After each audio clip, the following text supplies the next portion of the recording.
bisa ditinggalkan. Ini angkatan berapa, Dek, semua? 2000? 2022. Oke. Ya, perkenalkan saya Dr. Iswandi Darwis.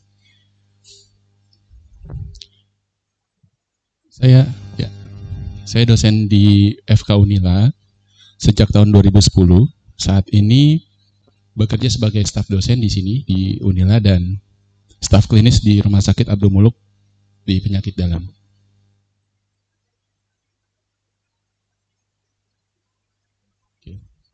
Sampai belakang bisa kedengar ya? Bisa kedengar? Oke. Baik, saya ditugaskan untuk mengisi kuliah mengenai shock ya. Ini untuk minggu pertama sebetulnya terlalu berat untuk membicarakan masalah klinis terlebih dahulu. Kalau sistem blok itu pembelajarannya per sistem minggu pertama, ngomongin masalah anatomi, ya, fisiologi, histologi, gitu. Itu namanya sistem blok. Kemudian di minggu kedua baru ngomong masalah penyakit. Mungkin sekarang juga sudah ngomong penyakit, tetapi tidak terlalu advance ya. Itu sistem blok.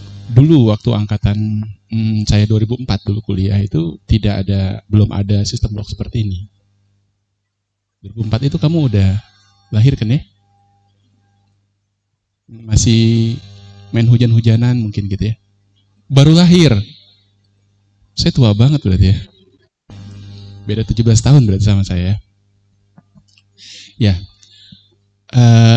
Intinya dulu itu tahun dimana kamu belum lahir atau baru lahir, itu tuh kuliahnya itu per anatomi sendiri gitu, histologi sendiri gitu. Fisiologi sendiri gitu ya. Farmakologi sendiri. Nah, tapi kekurangannya itu adalah sulit untuk mengkorelasikan. Sulit. Mungkin perlu pembelajaran lebih dalam lagi.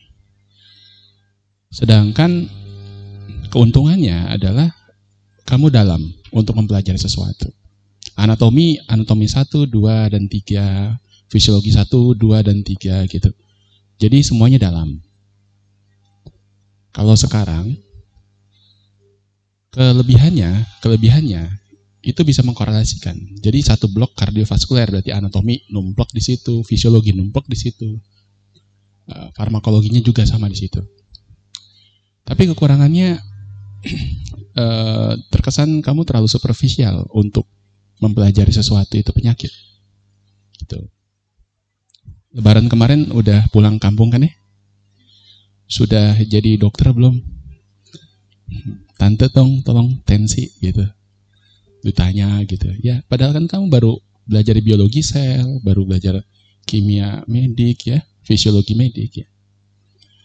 Nah, kita maju ke sini ya, ke kuliah ya. Nah, pertemuan kali ini saya akan membahas tentang shock. Shock itu ada 4 kalau di ini, sistem kardiovaskuler. Ini saya ngambil dari SKDI, namanya Standar Kompetensi Dokter Indonesia. Ya, di mana shock ini untuk dokter umum, ya, nanti kamu dididik akan jadi dokter umum. Kompetensinya 3B. Artinya apa? 3 itu kamu tata laksana, kamu diagnosis dulu, kamu tata laksana awal, kemudian kamu merujuk pasien itu ke spesialisasi yang sesuai gitu ya. Di sini shock ini ada 4 ya. Ada septik, hipovolemik, kardiogenik, dan neurogenik. Ya, 3B. Sedangkan yang lain ini 2 semua ya. 2 ini kamu cukup mendiagnosis, kemudian kamu merujuk. Kalau 1 kamu tahu aja penyakitnya gitu. Ya. Tahu penyakitnya, pernah dengar teorinya, pernah dengar selentingan ada ngomong gitu ya. Nah, untuk sistem ini banyak banget nih penyakitnya ya. Adik-adik harus paham, mengerti kompetensi sejauh mana. Jadi nggak semua penyakit di dunia ini adik-adik paham dan bisa terapi, enggak. Karena kita dibatasi oleh namanya kompetensi. Saya dokter penyakit dalam. Saya tata laksana bedah boleh nggak? Nyunat boleh nggak saya? Boleh. Lah saya kan dokter umum dulu. Dokter umum untuk sirkumsisi standar kompetensi 4. Jadi boleh nggak saya nyunat? Boleh. Nah, jadi batasan-batasan tersebut. Dokter umum itu luas kemampuannya, ya, itu luas. Tetapi kedalamannya segini. Tapi luas, gitu. Kalau spesialis lebih cakupannya lebih pendek, ya, lebih sedikit, tetapi dalam. Subspesialisasi lebih kecil lagi, tapi lebih dalam lagi. Nah, itu kita dibatasi oleh standar kompetensi. Ya. Oke, jadi kalau kompetensi 3, target saya mengajar adik-adik semua adalah yang pertama, bisa membuat diagnosis klinis, memberikan terapi, pendahuluan, kondisi shock kardiogenik, shock neurogenik, dan hipovolemik pada keadaan gawat darurat demi menyelamatkan nyawa, ya, atau kecacatan pasien kemudian menentukan rujukan. Nah, itu targetnya. Jadi saya mengajar adik-adik semua untuk mengetahui bagaimana mendiagnosis ini, gitu ya. Kemudian mampu menindaklanjuti sesudah kembali dari rujukan. Jadi adik-adik mendiagnosis, oh ini shock. Kemudian tata laksana awal apa? Setelah ditata laksana awal apa? Dirujuk, ya. Setelah dirujuk, adik-adik akan terima rujukan dari saya balik. Namanya rujuk balik. Program rujuk balik, ya. Tapi ya kan pada kondisi yang tidak stabil, tidak akan saya kembalikan juga ke adik-adik semua. Jadi saya praktek sebagai dokter penyakit dalam. Ada penyakit, misalnya penyakit diabetes dengan komplikasi, ya.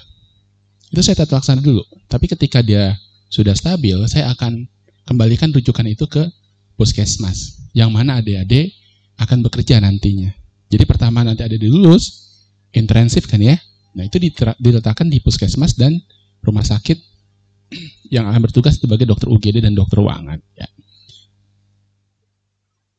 Oke. Jadi apa yang dimaksud dengan shock? Shock.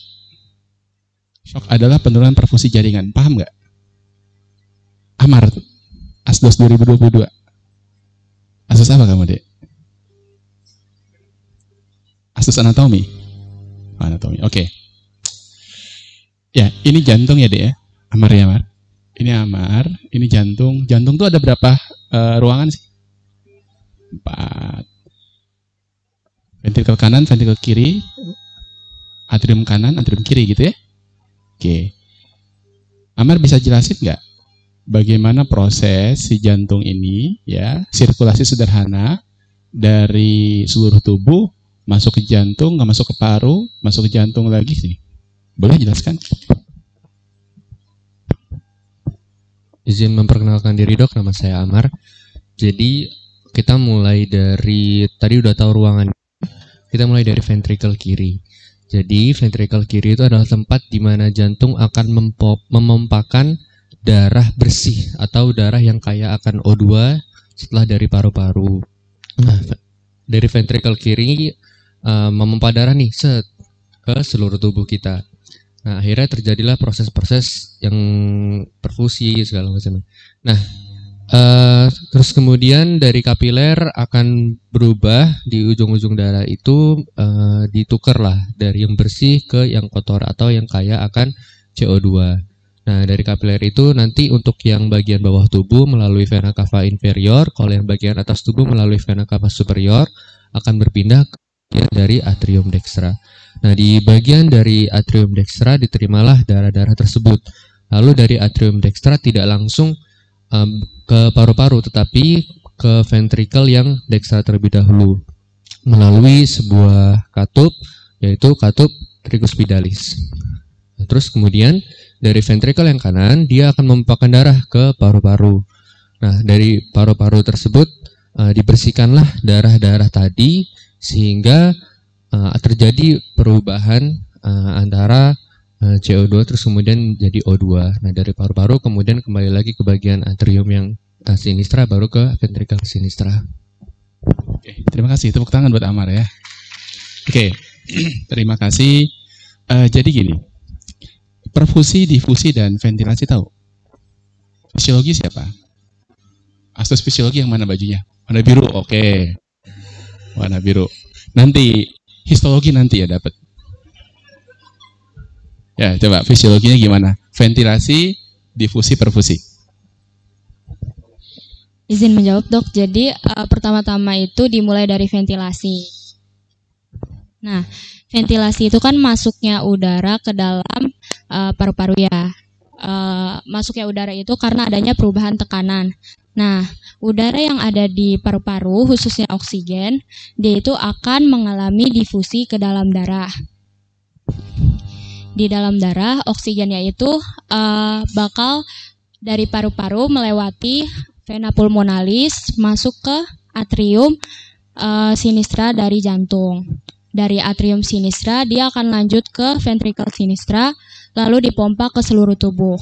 Nah, di seluruh tubuh ini dia akan mengalami yang namanya perfusi. Perfusi itu perpindahan dari dari pembuluh darah ke dalam jaringan dan juga perpindahan karbon dioksida dari jaringan ke pembuluh darah gitu. Nah, darahnya kan jadi kayak akan CO2. Nah, nanti darahnya itu balik lagi ke atrium dextra yang kayak Amar bilang tadi. Terus dari atrium dextra itu dia bakal masuk ke ventricle dextra, kemudian masuk ke arteri pulmonalis untuk mengalami difusi kembali.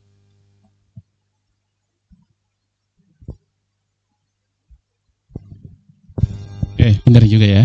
Tepuk tangan juga dong. Oke. Jadi kayak gini ya prosesnya. Proses difusi, ventilasi, difusi sama perfusi. Jadi saya ngomong di sini adalah perfusi, penurunan perfusi di jaringan. Intinya adalah dari jantung aliran darah ke sel untuk proses perfusi. Sedangkan dari paru-paru masukkan oksigen ke dalam kapiler di paru, itu prosesnya adalah difusi perfusi. Nah, shock ini adalah penurunan perfusi di jaringan. Kamu tahan dulu ya, itu ya pengertiannya ya. Shock adalah penurunan perfusi di jaringan. Oke. Di sini pada ngekos ya semua? Ngekos nggak? Ngekos, oke. Kalau kamu pernah nggak kekurangan air? Oh, karena kosnya eksekutif ya. Oke. Kalau zaman saya masih ada kekurangan air. Kalau orang kekurangan air sampai kamar-kamar itu nggak sampai air, nggak nyampe airnya, kemungkinan apa aja yang menjadi penyebabnya? Satu, mesin pompanya rusak atau belum bayar listrik. Ya, pompanya tidak bisa nyala gitu. Yang kedua, salurannya mampet atau bocor, ya. Oke. Apalagi?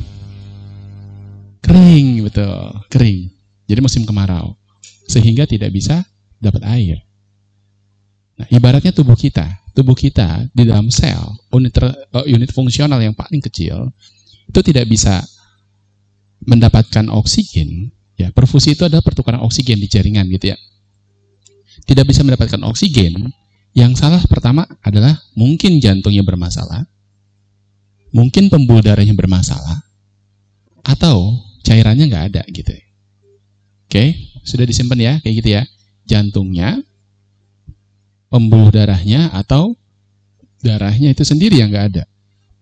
Sehingga basic konsep yang saya tawarkan di sini adalah, jadi shock itu bergantung 3 jenis. Pumpnya, pipanya, atau fluidnya. Jadi pump, pipa, fluid. Jantung, pembuluh darah, dan satu lagi adalah volume. Itulah yang menyebabkan aliran darah ke jaringan tidak bisa optimal, tidak bisa adekuat. Ya. Masih ingat ya? Ini cardiac output sama dengan heart rate kali stroke volume. Ya, oke. Cardiac output apa sih? Kamu siapa namanya? Ihsan. Cardiac output itu berapa volume yang bisa dilakukan oleh jantung dalam satu pompa, sekali pompa. 1 menit. Jadi 1 menit jantung berapa kali pompa? Artinya apa? 1 kali pompa berapa cc, kemudian dalam 1 menit berapa kali pompa, gitu kan? Sehingga keluarlah rumus namanya cardiac output sama dengan heart rate dikali dengan, di mana stroke volume ini adalah volume sekuncup yang jantung pompakan 1 kali pompa. Kira-kira berapa? Kira-kira 70 cc kira-kira gitu ya.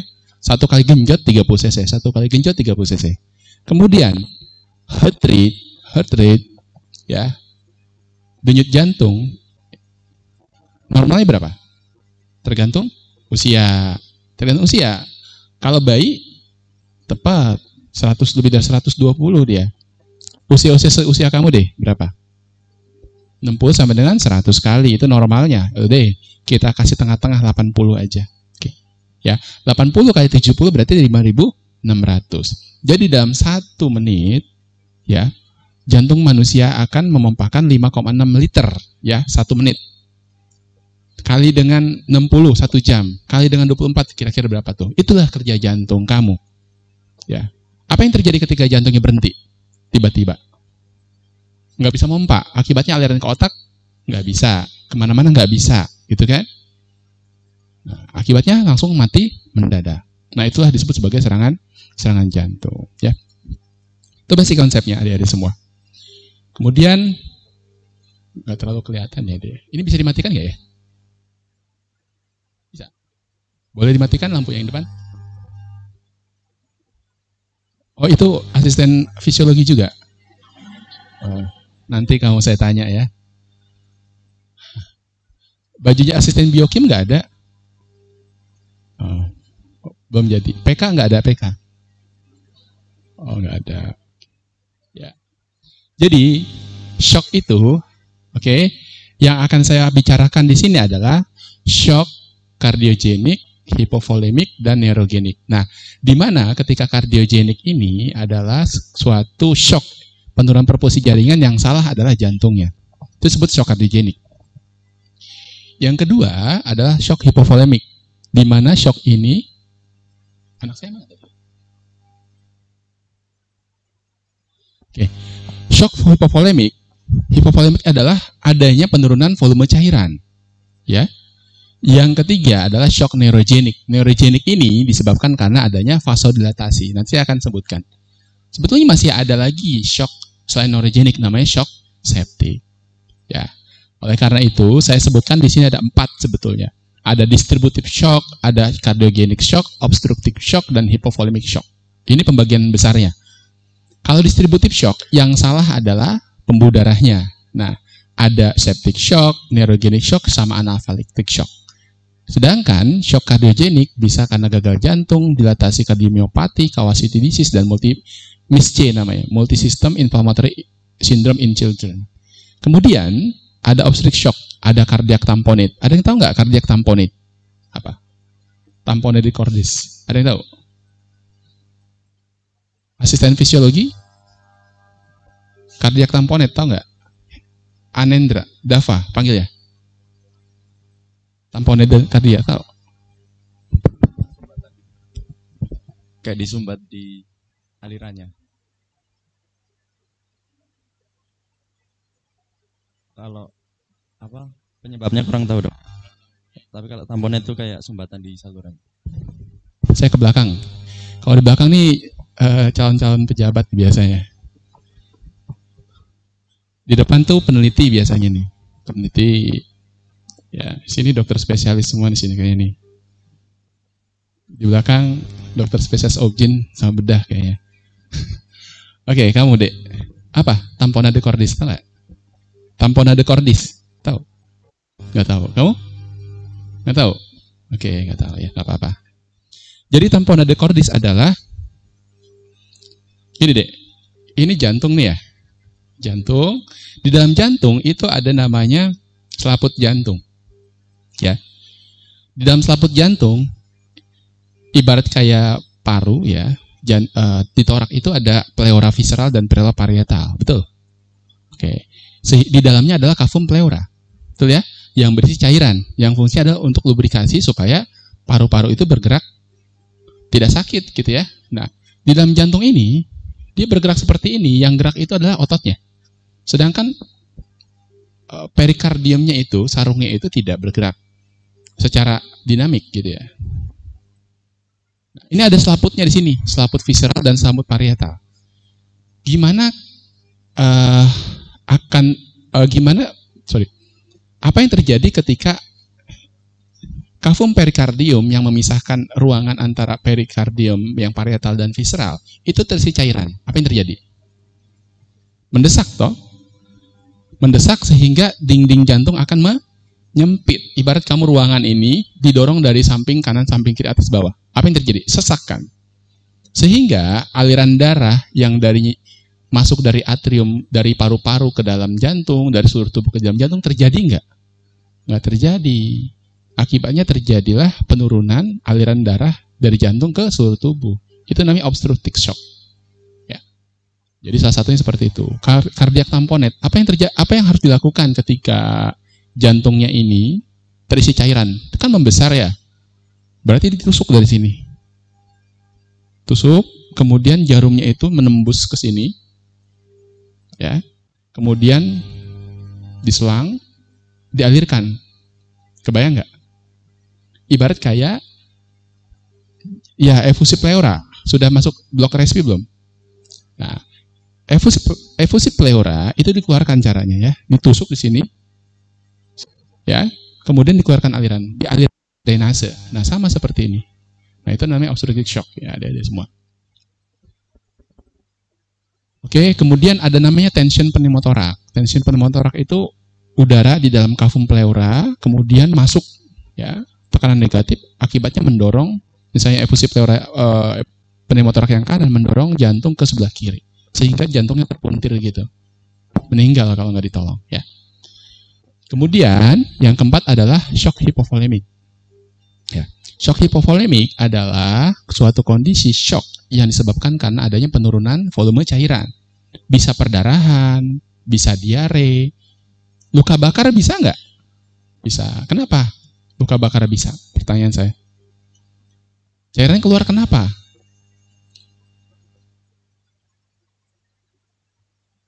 Bukan itu. Tahu nggak kenapa? Karena kulitnya terkelupas. Ketika terkelupas tidak ada yang tahan untuk proses evaporasi. Sehingga kehilangan panas kan, kehilangan panas akibatnya menguap, air dalam tubuh hilang. Itu ya prosesnya ya. Nah, saya akan masuk satu persatu ya. Pertama adalah shock kardiogenik. Nah, tugas saya menjelaskan tentang ini, cardiogenic shock, hypovolemic shock, dan satu lagi adalah neurogenic shock. Jadi yang ini enggak, karena dari kontak pembelajarannya adalah yang tiga ini. Shock kardiogenik merupakan penyebab kematian utama pasien infak miokardium akut. Nah, infak miokardium akut. Ada tahu? Oke, saya tanya asisten anatomi dia. Selain kamu siapa lagi? Sudah. Hah? Oh ya, visio ya kamu ya. Mana? Kamu juga? Asdos. Oh, bajunya sama ya. Oke. Saya ingin menjelaskan ke teman-teman kamu itu mengenai pembuluh darah koroner ya. Oke, baik. Sebelumnya izin perkenalkan diri dok, nama saya Siba. Jadi izin menjawab tentang pembuluh darah koroner. Jadi yang saya tahu dok, pembuluh darah itu selain untuk mengedarkan darah ke seluruh tubuh, bahwa jantung itu punya pembuluh darah sendiri yang disebut pembuluh darah koroner. Jadi pembuluh darah koroner ini memiliki dua cabang. Ada yang arteri coronarius dextra dan juga arteri coronarius yang sinistra. Terus kalau misalkan buat pembagiannya, kalau misalkan buat yang sinistra, nanti salah satunya itu ada yang sirkumflexa, arteri sirkumflexa. Terus kalau misalkan yang dextra itu ada arteri intraventricularis yang anterior.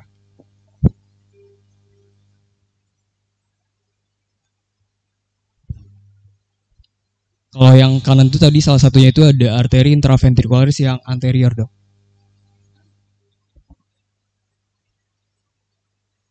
Kalau misalkan yang right coronar artery itu ada arteri yang percabangan untuk sinoatrial node dok. Lalu ada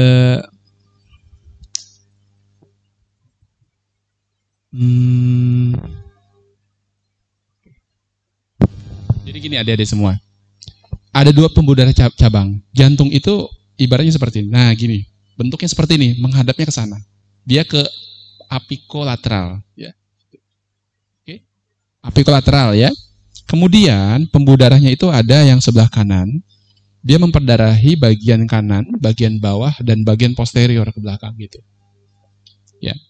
Kemudian yang kiri gini dia bercabang menjadi dua. Dia ke LAD, left anterior descendant. Jadi dia memperdarahi dinding ventricle, septumnya. Nah, kebanyakan yang LAD ini memperdarahi ventricle kiri. Jadi ketika ada masalah di left anterior descendant, berarti ventricle kirinya bermasalah. Kemudian left circumflexa, dia akan, namanya juga circumflex. Circum, tahu kan circum? Circum memutar. Circumsisi, tahu circumsisi? Potong ke depan, gitu ya. Kemudian putar begitu. Makanya circumsisi. Ya. Kalau sekarang kan dorsumsisi kebanyakan digunting gitu, pancung gitu. Cara untuk sirkumsisi. Tahu? Pernah nggak lihat sirkumsisi? Pernah di YouTube ya. Nah, jadi sirkumfleks itu balik begini. Ada semua. Ya. Apa jadinya ketika ada pembuluh darah di sini yang kesumbat? Ya. Kesumbat di sini. Akibatnya aliran darah tidak bisa masuk ke sini. Apa yang terjadi? Akan terjadi infark, kematian, ya. Pertama injury dulu, iskemik, kemudian infark. Apa yang terjadi ketika kesumbatan di sini? Ya berarti daerah sini, gitu. Sehingga pembuluh darah serangan jantung itu bagian mana yang kena tergantung pembuluh darah mana yang kesumbat, gitu ya. Oke. Itu namanya serangan jantung. Serangan jantung itu adalah di dalam pembuluh darah ini tiba-tiba pecah. Pecah, kemudian terjadi proses trombogenesis, kemudian terjadi suatu proses pembentukan fibrin. Akibatnya kesumbat.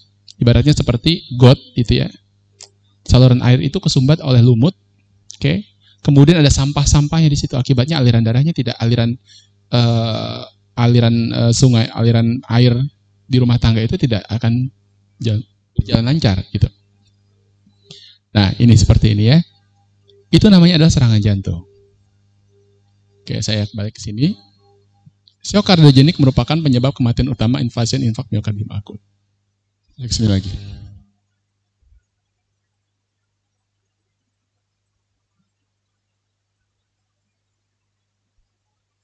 Nah, oke. Ketika aliran darah di sini kesumbat karena ada sumbatan, ya serangan jantung ya.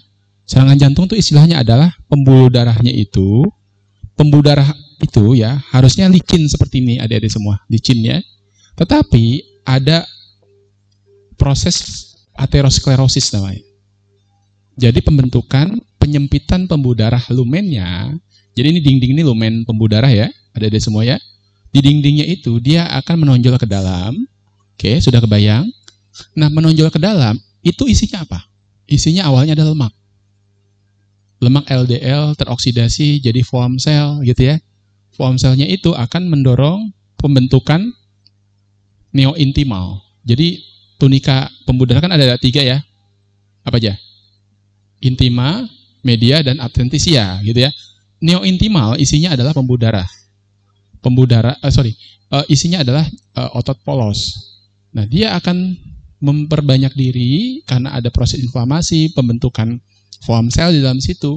Akibatnya terdorong ke dalam, ini juga terdorong ke dalam. Akibatnya aliran darah ini kan mampet tuh. Tekanannya tinggi karena lumennya kecil. Nah, kemudian kenapa bisa seperti itu? Karena ada faktor risiko namanya. Faktor risiko aterosklerosis. Apa aja ada yang tahu? 1, dislipidemia. 2,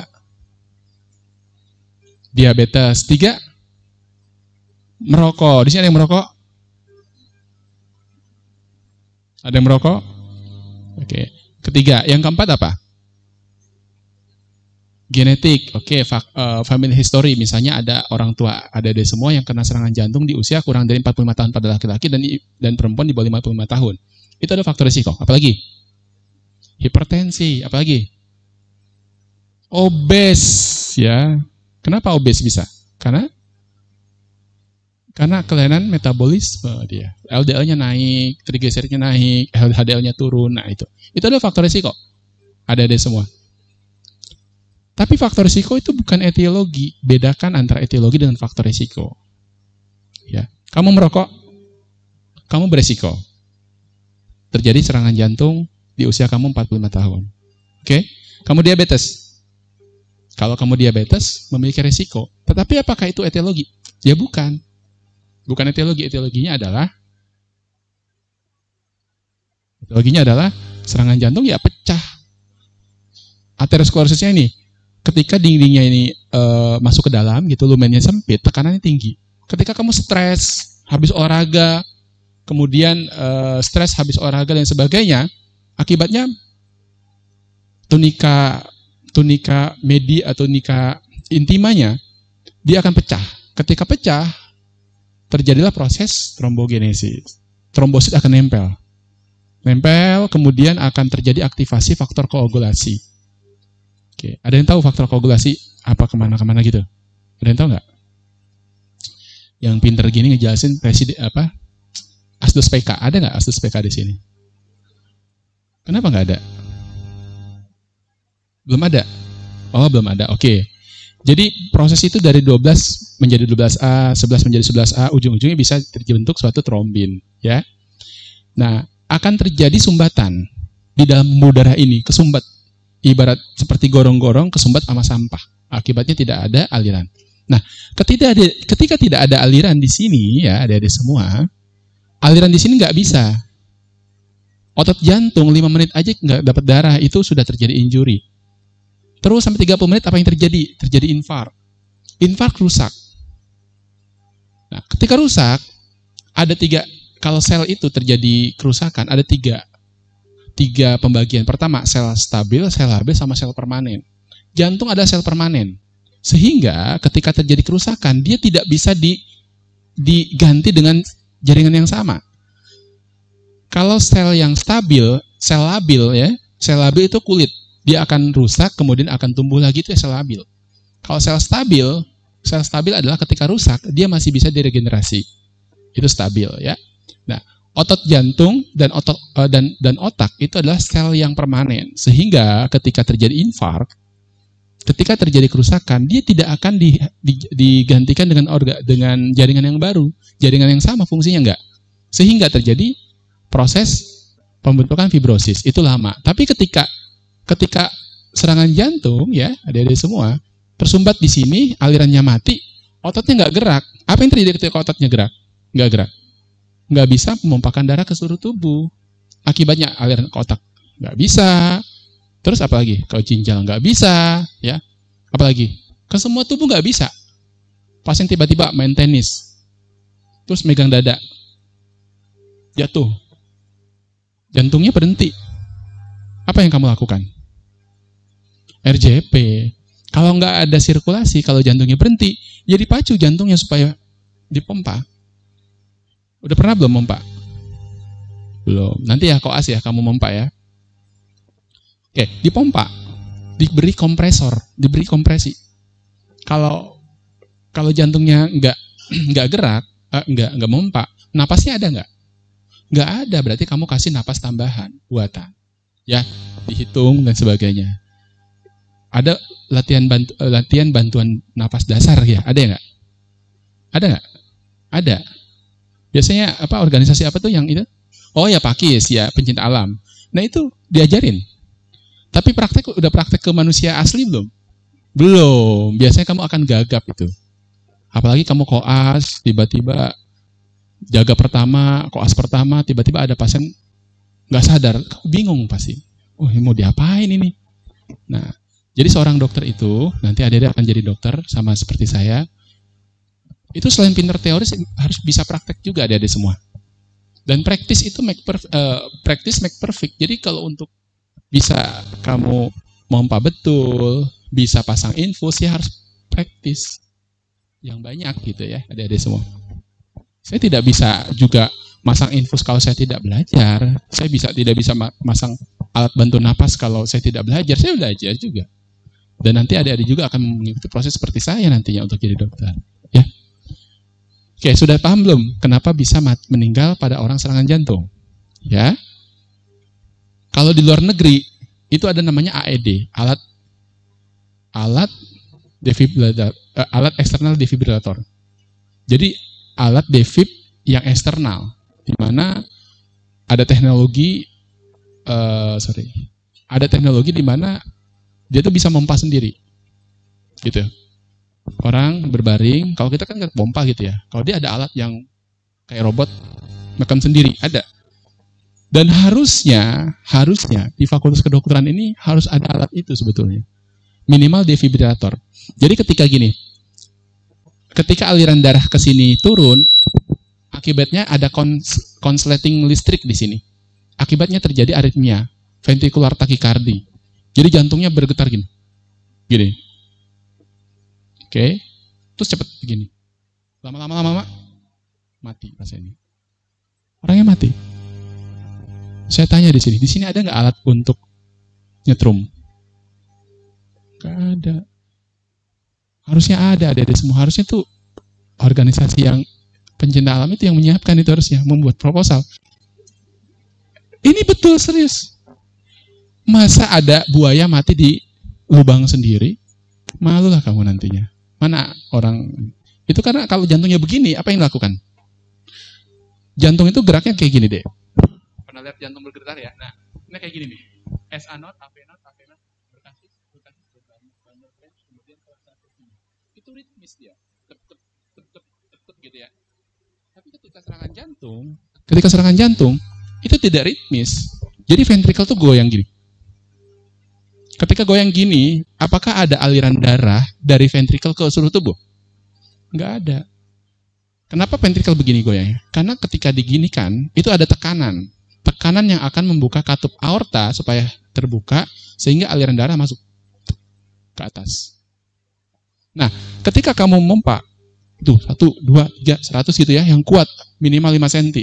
Coba kalau cuma 1, 2, 3, 4, ya nggak bakal bisa. Harus ditekan. Gini. Ya, mungkin nanti kalau ada pertemuan, ada CSL bantuan hidup dasar ya, nanti akan dinilai itu pompa seperti itu. Nah itu untuk membuka katup aorta supaya aorta terbuka, aliran darah bisa ke otak, bisa ke seluruh tubuh, gitu. Tapi kalau misalnya begini nggak bakal berhenti dia. Nah apa yang dilakukan? Ibaratnya gini, kalau di dalam kelas ini ribut, di sana ribut, terus saya gebrak meja, gitu. Apa yang kamu lakukan? Apa selanjutnya kamu? Diam kan? Biarkan saya yang mimpin. Nah, seperti itu. Jadi ketika ventricle tachycardia atau ventricle fibrilasi dia gini. Kemudian di setrum. Jepret gitu. Berhenti dia. Biarkan SA node yang mimpin. Gitu ya. Karena pemimpin di jantung itu ada SA node. Jadi ketika duduk gini. Itu monitor kamu harus begini. Jepret. Langsung. Kalau SA node nggak bisa hidup, nggak bisa mimpin, karena harapan kita SA node mimpin, mulai lagi, ritmis lagi seperti itu. Kalau dia nggak hidup, ya asistol, ya kita pompa lagi, gitu. Saya pernah pompa itu sampai 1,5 jam dia semua. Ya gantian, nggak mungkin saya. Yang ada dia mati, saya mati juga. Ya 1,5 jam, ini benar 1,5 jam saya. Ya, maksudnya 1,5 jam pompa, intubasi dan sebagainya, pasang alat bantu. Asistol, terus ada lagi, ya udah diam dulu, terus mati lagi, pompa lagi, gitu. Itu 1,5 jam. Keringetan, ya. Nanti juga ada akan seperti itu kok, tenang aja. Mungkin pengalaman klinis saya yang akan ceritakan, ada akan terjadi juga. Diingat aja sampai dari sekarang. Oh ini nih Dokter Darius pernah bilang kayak gini, ini yang saya lakukan, gitu. Ya. Oke. Jadi kebanyakan terjadi STEMI dibandingkan NSTEMI. Nah, STEMI itu nanti ada akan diajari oleh dokter siapa ya? Dokter Eka atau dokter Adit ya, tentang STEMI NSTEMI. Kemudian 80% akibat infak miokardium akut, sisanya regurgitasi mitral akut berat. Ruptur septum ventricle. Ruptur septum ventricle seperti VSD, ventricle septal defect. Tetapi kena serangan jantung. Ini kan ada sekatnya ada semua. Ketika ada pembuluh darah yang kesumbat, terjadi infak miokard. Mati ototnya, sehingga terjadi kemampuan untuk memompa. Kemudian rapuh, akibatnya bisa terjadi rupture di sini. Nah, itu ventricular septal rupture. Oke, definisi dari shock cardiogenic adalah tekanan darah normalnya itu kan di atas 90 sampai dengan 140 ya. Jadi ketika definisi shock cardiogenic, definisinya adalah tekanan darah lebih kurang dari 90 mm Hg selama lebih dari 1 jam, di mana ini dia tidak responsif terhadap pemberian cairan, kemudian sekunder terhadap disfungsi jantung atau berkaitan tanda-tanda hipoperfusi. Indeks jantung kurang dari 2,2 liter per menit, dan tekanan baji kapiler paru lebih dari 18 mm Hg. Oke, ada deh semua. Saya balik lagi ke gambar ini. Oke ya. Jadi, ketika jantung ini berhenti atau dia tidak atau disfungsi, stroke volumenya harusnya dia 70, tapi ada otot jantung yang rusak di sini, akibatnya gerakannya nggak begini, tetapi cuma yang kanan aja gini. Akibatnya stroke volumenya gimana? Turun di bawah 50. Ketika stroke volume turun di bawah 50, apa yang terjadi? Indeks kardiaknya turun, cardiac output turun. Ya. Kemudian ketika jantung tidak bisa memompakan sebanyak 70 cc, cuma 30 cc, kan sisa 40 nih, ada semua. Di sini sisa 40 ya. Kemudian di ventricle kiri akan backflow aliran darah ke atrium kiri.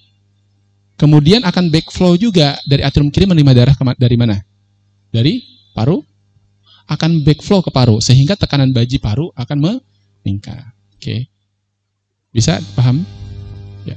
Jadi, dikatakan sebagai shock cardiogenic adalah ketika adanya tanda-tanda hipoperfusi atau indeks kardiaknya kurang dari 2,2. Intinya indeks kardiak ini berhubungan dengan cardiac output, berhubungan dengan stroke volume. Kemudian tekanan baji kapiler paru lebih dari 18. Kenapa? Tadi saya jelaskan. Jantung nggak bisa memompa darah, alirannya backflow. Sehingga tekanan di paru-paru meningkat. Ya. Kemudian ada namanya hipoperfusi. Tanda-tanda hipoperfusi. Oke? Ada yang tahu nggak tanda hipoperfusi itu apa? Dava? Tanda hipoperfusi, tahu nggak? Baik dok, izin menjawab dok. Jadi kalau tanda hipoperfusi itu mungkin bisa salah satunya bisa kita cek pakai CRT dok. Ya, CRT-nya kurang dari lebih dari 2 detik dok.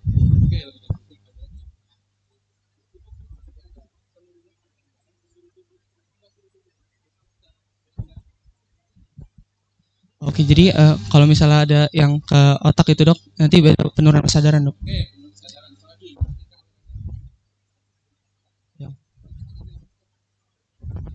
Oh, nanti jadi itu dok, cyanosis dok. Ada ingin juga.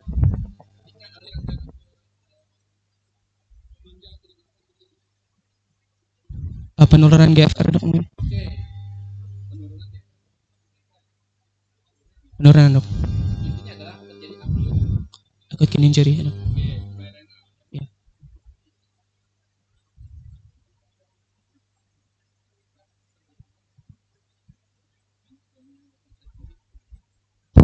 Ada yang tahu? Mana? Ada. Ivan. Ivan ada Ivan? Hah? Ipan pakai P ya? Pasti orang Sunda ya, pakai P soalnya. Oh, Batak.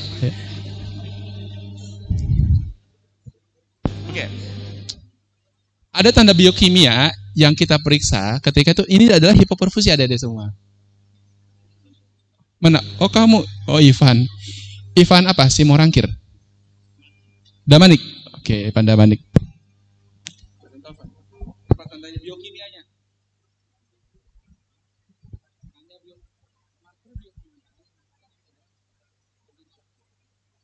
Hipoperfusi deh. Saya kasih clue ya.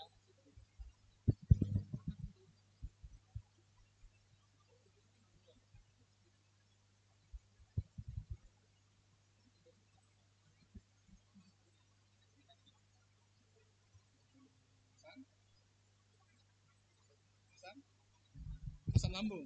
Bukan.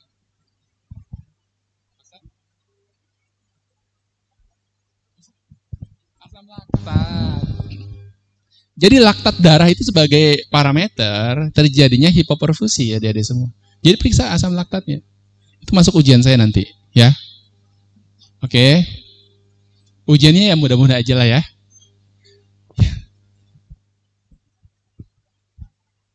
Oke, atau termasuk dipertimbangkan pada pasien kurang tekanan darahnya kurang lebih dari 90 tetapi dikasih obat. Contohnya dobutamin, vasopresor yang lain, norepinefrin gitu ya. Kemudian pasien yang meninggal dalam 1 jam hipotensi tetapi memenuhi kriteria sakrogenik. Saya lanjut ya. Etiologinya shock kardiogenik. Nah, itu. Yang terbanyak adalah infak miokardium akut. Jadi serangan jantung shock kardiogenik. Kenapa? Karena serangan jantung itu terjadi secara akut, kontraksinya turun, stroke volume turun, akibatnya aliran darah ke seluruh tubuh turun. Yang salah siapa? Jantung. Shock yang salah jantung ya shock kardiogenik. Ya. Shock yang nggak ada cairannya ya shock hipovolemik namanya.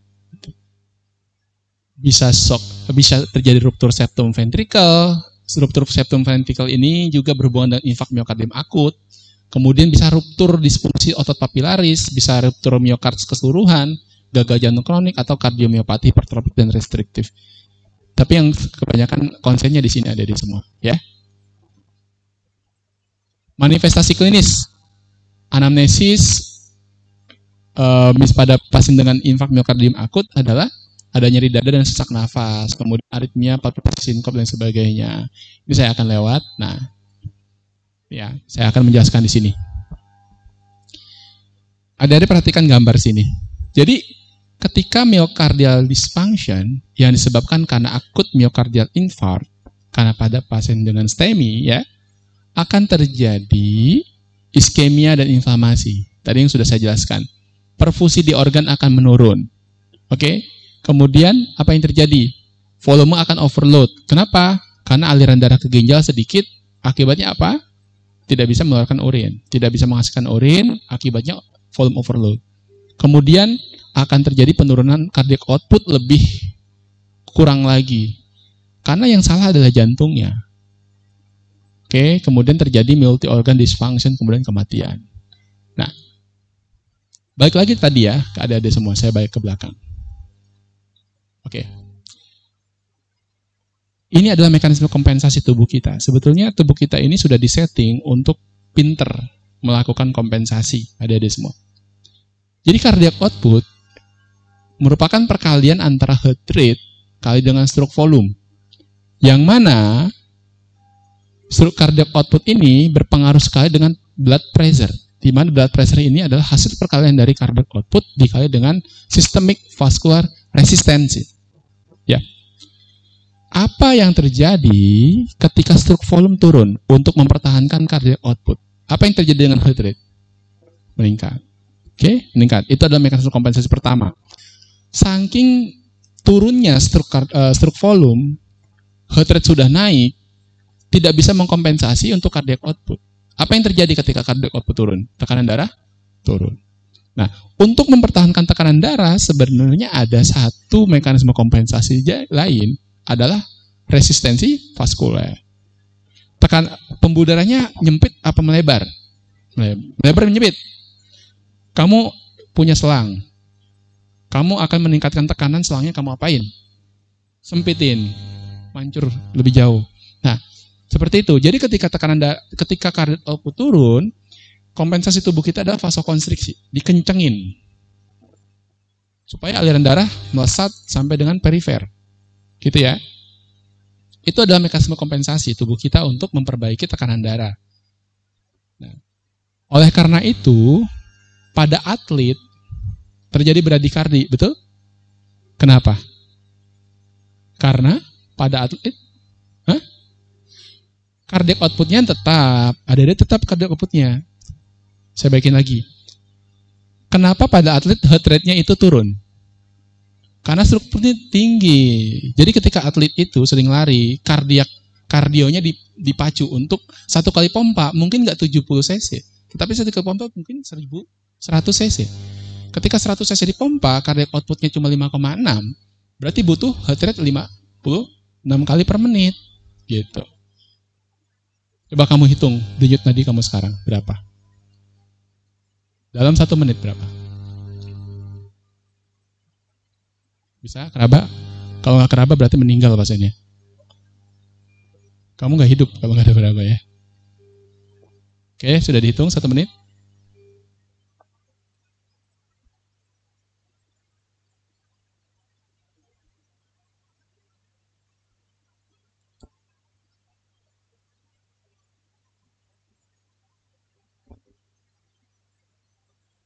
Sudah? Oke, rata-rata berapa? Yang paling belakang, perempuan pakai jilbab berapa? Siapa namamu? Berapa nadinya?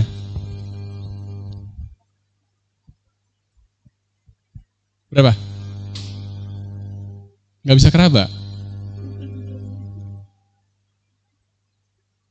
Belum hitung, oke. Kamu berapa nadinya? 80, oke. Ada yang nadinya 60 di sini? Ada Abbas nggak di sini, Abbas? Abbas tau nggak kamu Abbas? Anak basket.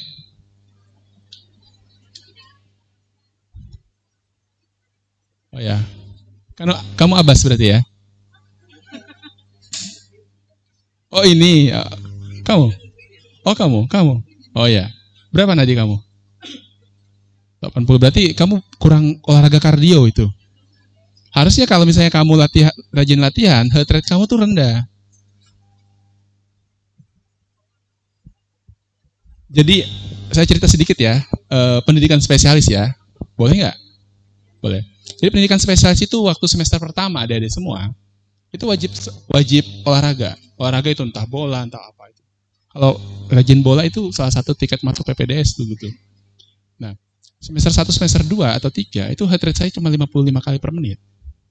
Karena rajin latihan seperti itu, badminton, tenis, bola, sepeda, semua harus ikut. Itu bukan pembulian ya, bukan, tapi untuk olahraga, untuk sehat. Nah, semester 5, 6, 7, 8 itu kan udah sibuk sama tugas akhir dan sebagainya, itu jarang olahraga. Heart rate saya naik dia 70 kali. Artinya apa? Praktis itu menurunkan heart rate. Ya, itu bagus. Jadi olahraga itu adalah untuk prevensi penyakit kardiovaskuler ada di semua. Ya, jangan gemuk-gemuk ya, kurus, harus kurus. Oke? Enggak apa. Ya, harus olahraga ada di semua ya. Saya balik lagi sini ada di semua.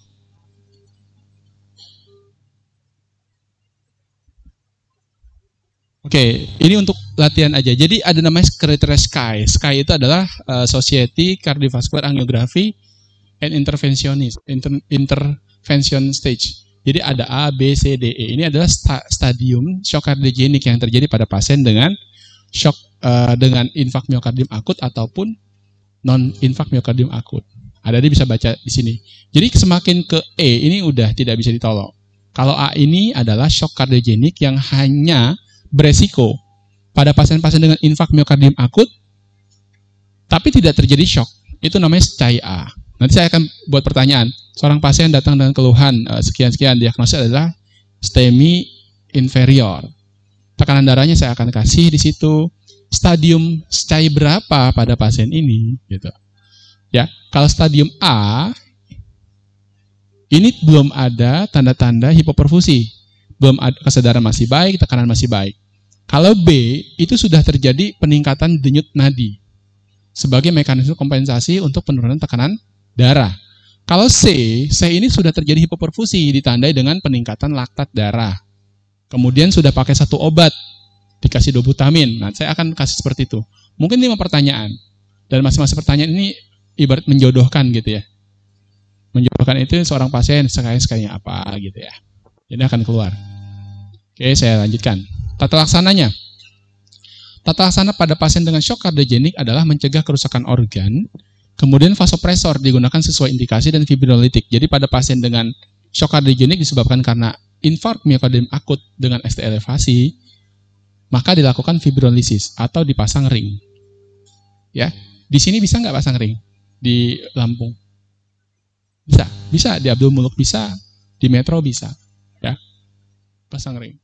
Kemudian menentukan secara dini anatomi koroner untuk dilakukan angiografi koroner dan melakukan revaskularisasi. Bisa PCI. PCI itu adalah percutaneous coronary intervention. Kamu tahu proses seperti apa? Mau gambarkan? Saya ceritakan ya. Oke, ceritanya gini. Saya keluarkan gambar. Ini aja deh. Ya, ini ya. Oke, di sini ada jantung ya, ada semua. Pembuluh darah ini adalah pembuluh darah yang kanan, ini adalah pembuluh darah yang kiri. Ya, oke. Gimana caranya masang ring di situ? Kebayang nggak? Belum kebayang, oke. Jadi ada infus besar yang akan dimasukkan di sini. Di sini ada semua, ya. Di pembuluh darah arteri radialis kanan atau kiri, biasanya di kanan atau di femoral kanan. Di arterinya, ya, dimasuk di puncture situ, dimasukkan selang infus besar, masuk di situ sebagai pintu gerbang untuk masuk kateter. Ada sebuah kateter yang kecil sekali, kateternya kecil, berapa mili gitu ya, dimasukkan lewat situ, lewat pintu masuk itu, masuk dari arteri radialis masuk ke dalam arteri brachialis, axillaris, ya. Subclavia masuk ke dalam aorta, gitu. Ke aorta nanti masuk ke, jadi dia melawan arus aliran darah, dimasukkan, masuk ya. Kemudian dia akan masuk ke sini, ke ostium koroner kanan dan kiri, di pintunya.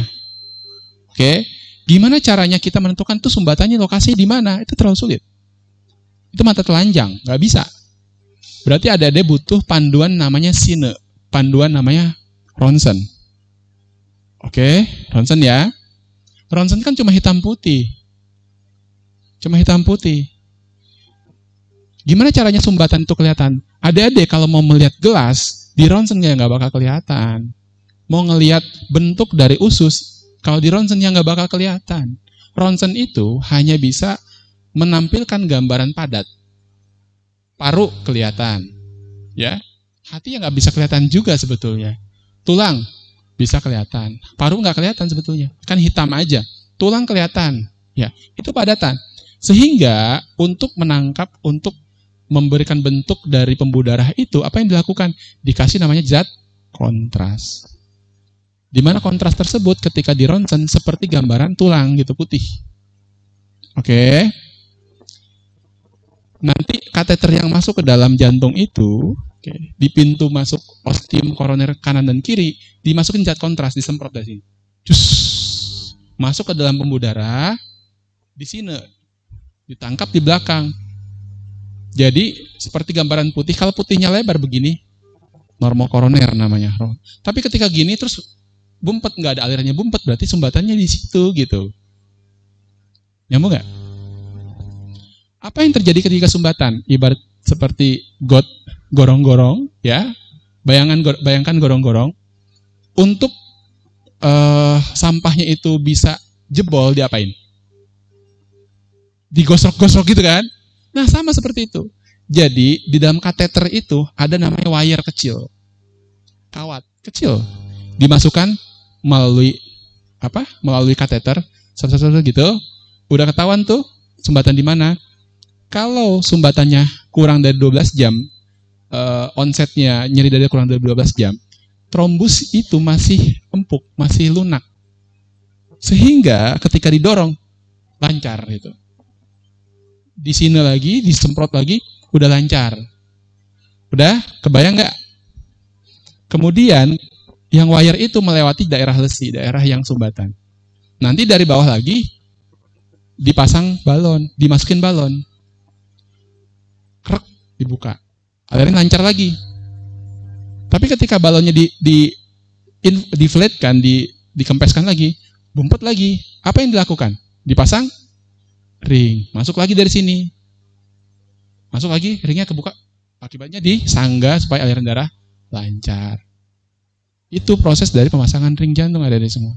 Sehingga serangan jantung itu berhubungan dengan onset. Kalau onsetnya lebih dari 12 jam, itu sumbatannya udah keras, sudah susah.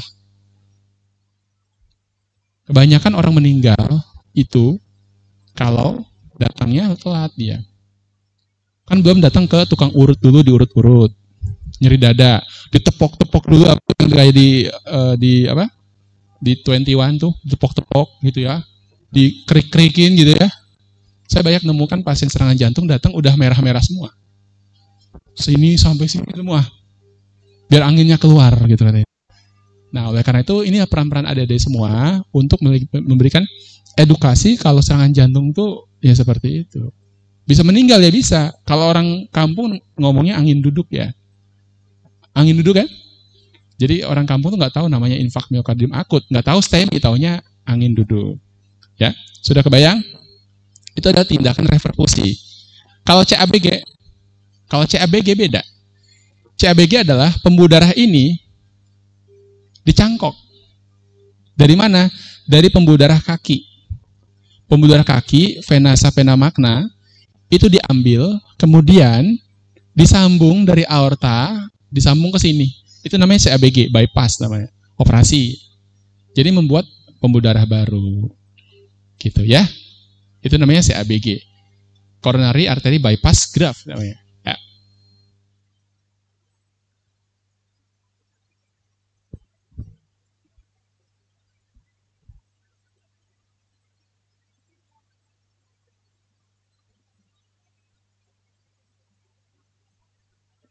Ya, saya lanjut ya dari semua ya. Oke, selanjutnya adalah shock hipovolemik. Ini waktunya tinggal 7 menit lagi ya. 14 menit lagi.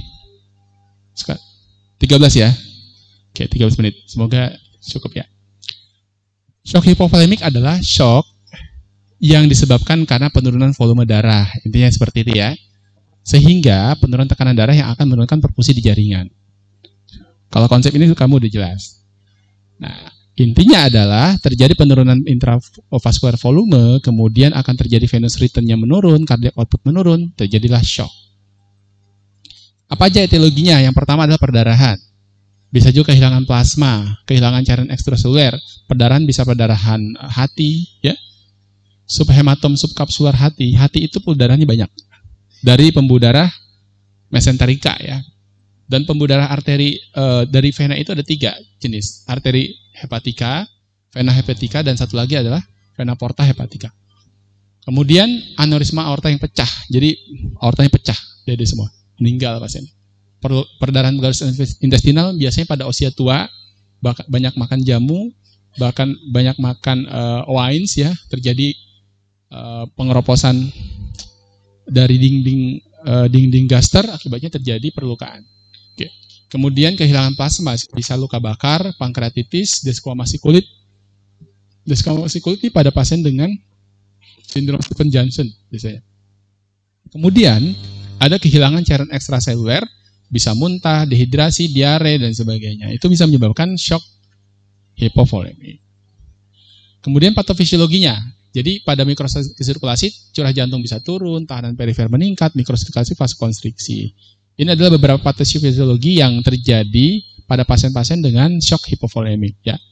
Nah, gejala klinisnya, ketika pasien kurang dari gejala yang ringan berupa ekstremitas dingin, waktu pengisian kapiler meningkat, diaforesis, ya, keringatan, vena kolaps, dan cemas, itu pada kondisi yang kekurangan cairan kurang dari 20% volume darah. Sedangkan sedang ini sama seperti ringan ditambah takikardi, takipno, oliguria, dan hipotensi ortostatik. Nah, nanti saya akan keluarkan soal seperti ini. Seorang pasien datang dengan datang dengan cemas, kemudian cemas, tekanan darah turun gitu ya, takipno dan sebagainya. Termasuk dalam gejala apa shock hipovolemik ini ya? Kamu jawab ini nih, ya. Tapi ketika sudah terjadi takikardia bergejala, hipotensi, kesadaran sudah berkabut, kesadaran sudah menurun. Nah, ini atau saya akan keluarkan berapakah volume darah yang keluar pada pasien ini gitu. Oke, 20, 40 dan 20, 40, lebih dari 40. Tata laksana apa? Ada namanya posisi Trendelenburg. Ya, di mana posisi kaki lebih tinggi dibandingkan kepala. Oke, kemudian menjaga jalan napas tetap bebas, diberikan oksigen, resusitasi cairan. Nah, pemberian cairannya adalah 50 sampai 100 cc per kilogram berat badan per jam. Misalnya berat badan kamu berapa? 70. Kamu berat juga ya? Beda 6 kilo sama saya. 70 berarti 70 kira-kira 3,5 liter sampai dengan 7 liter. Selama 1 jam. Dikasih segitu. Tapi hati-hati adik-adik semua. Kalau kamu ngasih cairan, hati-hati paru-parunya. Bisa kelelep dia. Bisa edem paru. Yang ada terjadi hipoksia. Disebabkan karena oksigen, proses difusinya tidak berjalan dengan baik. Ya. Kemudian, bila HB kurang dari 10, ditransfusi darah. Dan hipovolemik berkepanjangan, pertimbangkan diberikan ionotropik. Kemudian yang terakhir, ada namanya shock neurogenik. Nah, shock neurogenik ini adalah suatu kondisi terjadi pembuluh darahnya itu kehilangan tonus simpatis parasimpatis. Oke, simpatis parasimpatis. Mungkin anatomi pernah menjelaskan. Oh ya, saya tanya dulu nih asisten anatomi ya. Ada namanya sistem torakolumbal dan kraniosakral. Apa sih itu?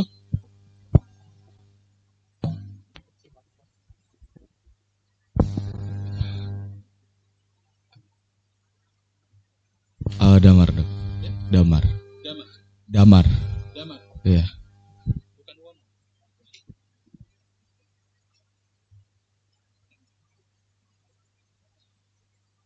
Kalau sejauh pengetahuan saya, kalau parasimpatis sama simpatis itu dia dari fungsinya, dok. Kalau misalnya simpatis itu gimana cara tubuh bekerja lebih keras, fight.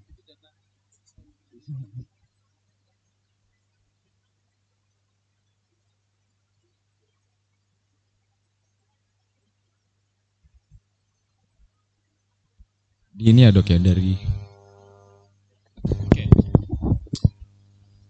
mana ya? Saya selalu nanya orang yang di belakang saya itu tipenya. Yang laki-laki di belakang sendirian deh. Siapa namamu, Dek? Kamu gak kedinginan? Gak kedinginan? Oh. Itu AC kamu depan loh. Kamu selalu hangat ya? Karena dekat yang hangat-hangat ya. Siapa namanya? Okta. Ata. Oh, ya. Ata. Dari mana aslinya Ata? Metro. SMA 1 Metro. Oh ya, oke. Ya, apa Tak? Kamu perhatiin gak pertanyaan saya? Ada namanya simpatis parasimpatis kraniosakral torakolumbal. Itu di mana posisinya? Jelasin.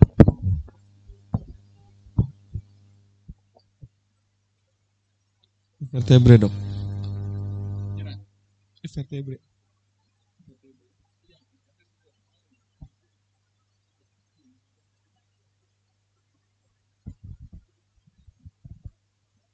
Nah ini ya, ini kok di belakang tuh sebenarnya nggak kelihatan loh dari semua. Nggak kelihatan ya? Oh ya, oke. Saya akan menjelaskan di sini. Otak itu ada, susunan saraf pusat itu. Susunan saraf itu ada 2, susunan saraf pusat dan susunan saraf tepi namanya. Oke, susunan saraf pusat berhubungan dengan pengaturan, sedangkan susunan saraf tepi itu berhubungan dengan relay namanya, menerima dan memberi. Oke, menerima impuls kemudian memberikan respon terhadap impuls tersebut. Ya, nah sistem saraf tepi itu ada 3 fungsi, ada semua. Yang pertama fungsi fisiologis. Fungsi sensoris, fungsi motoris, dan satu lagi fungsi otonom. Oke, bisa ya? Anatomi. Susunan saraf tepi itu fungsinya adalah sensoris, motoris, dan otonom. Di mana otonom ini berhubungan dengan simpatis parasimpatis. Nah, susunan saraf tepi ini dari servikal, torakal, lumbal, sakral, ini dia membagi diri. Yang servikal itu berhubungan dengan pola nafas. Kalau kranial berhubungan dengan parasimpatis dan kraniosakral namanya. Nah, ini berhubungan sama parasimpatis. Dia mengatur parasimpatis di sini. Nah, nervus di otak ada 12 macam. Yang bersifat parasimpatis nervus berapa aja? 10, 1 nervus vagus, apalagi? Apa? 2, apalagi? Ayo, apalagi? 9, apalagi? 10. Oke. Itu parasimpatis semua. Jadi yang mengurus parasimpatis adalah di otak sini. Sedangkan simpatis itu diurus oleh thoracolumbar. Jadi saraf-saraf parasimpatis itu keluar dari thoracolumbar. Nah, usus kamu bergerak itu memang disuruh sama kamu kan enggak? Dia bergerak sendiri. Jantung kamu memang disuruh bekerja kan enggak? Dia bergerak sendiri. Itu namanya sistem parasimpatis. Nah, pembuluh darah apakah kamu suruh dia akan terjadi konstriksi atau dilatasi? Kan enggak. Nah, itulah berhubungan dengan simpatis parasimpatis itu pembuluh darah. Jadi, ketika parasimpatis dan simpatisnya ini bermasalah, adanya ketidakseimbangan terjadi. Kalau simpatis akan terjadi vasokonstriksi, kalau parasimpatis akan terjadi vasodilatasi. Nah, shock neurogenik ini terjadi karena kehilangan tonus simpatisnya, hilang tiba-tiba. Tonus simpatisnya hilang tiba-tiba. Akibatnya apa? Tonus parasimpatis lebih aktif. Yang terjadi adalah vasodilatasi. Apa yang terjadi ketika vasodilatasi? Tekanan darah turun. Oke, sudah nyambung di situ? Nah, kenapa saya ngomong masalah cervical, thoracolumbar? Karena ketika kamu terjadi trauma di sini, ya, trauma di sini, blood trauma, akibatnya kehilangan fungsi otonomnya. Simpatisnya lebih aktif. Parasimpatis lebih aktif karena simpatisnya terblok. Akibatnya vasodilatasi. Kemudian tekanan darah bisa turun gitu, ya. Nah, ini bedanya adalah spinal shock dan neurogenic shock. Ini bisa ada dibaca sendiri ya. Nah, patofisiologinya adalah tadi ya, terjadi kehilangan tonus simpatis, akibatnya parasimpatis aktif. Yang terjadi adalah vasodilatasi. Kemudian tekanan darah turun. Tata laksananya adalah stabilisasi hemodinamik, resusitasi cairan, kemudian diberikan phenylnephrine, itu memperbaiki simpatisnya. Diberikan norepinefrin adalah drug of choice pada pasien dengan hipotensi dan bradikardi. Dan epinefrin diberikan pada orang dengan hipotensi yang refraktor. Target tekanan darah ini MAP-nya 85-90 selama 7 hari pertama untuk meningkatkan perfusi di medula spinalis.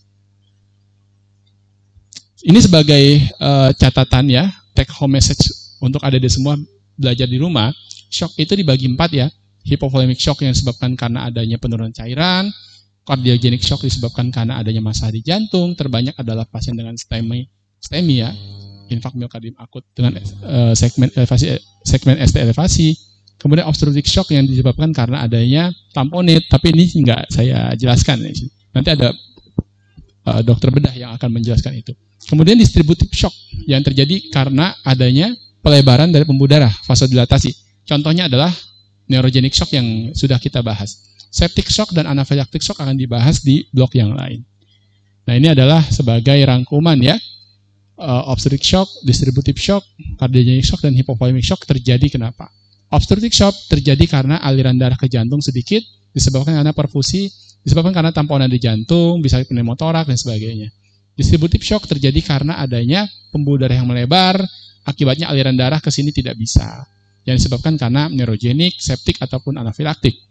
Cardiogenic shock yang masalah adalah jantung yang disebabkan karena adanya disfungsi jantung secara akut ataupun kronik, gitu ya. Akibatnya aliran darah ke jaringan sedikit, akibatnya terjadi shock kardiogenik. Dan yang terakhir adalah shock hipovolemik yang terjadi karena penurunan jumlah cairan di dalam tubuh kita. Ini adalah sebagai tambahan aja ya. Pada pasien dengan hipovolemik, jugular venous pressure akan turun karena nggak ada cairan dah. Kalau distributive shock juga turun karena vasodilatasi. Cardiogenic shock akan meningkat karena aliran backflow. Jantung kiri nggak bisa memompa, akibatnya backflow ke atrium kiri, kemudian ke paru-paru. Akibatnya jantung kanan juga bermasalah, sehingga JVP akan meningkat. Ya, mungkin ini sebagai catatan aja bisa adik-adik simpan. Mungkin itu aja yang bisa saya sampaikan. Semoga adik-adik bisa sukses, bisa menjadi koas dengan baik, jadi dokter yang berprestasi, kemudian bisa melanjutkan sekolah, bisa bermanfaat buat nusa bangsa dan agama. Oke, terima kasih. Assalamualaikum warahmatullahi wabarakatuh. Tidak ada pertanyaan ya? Oke, saya tutup ya. Sudah.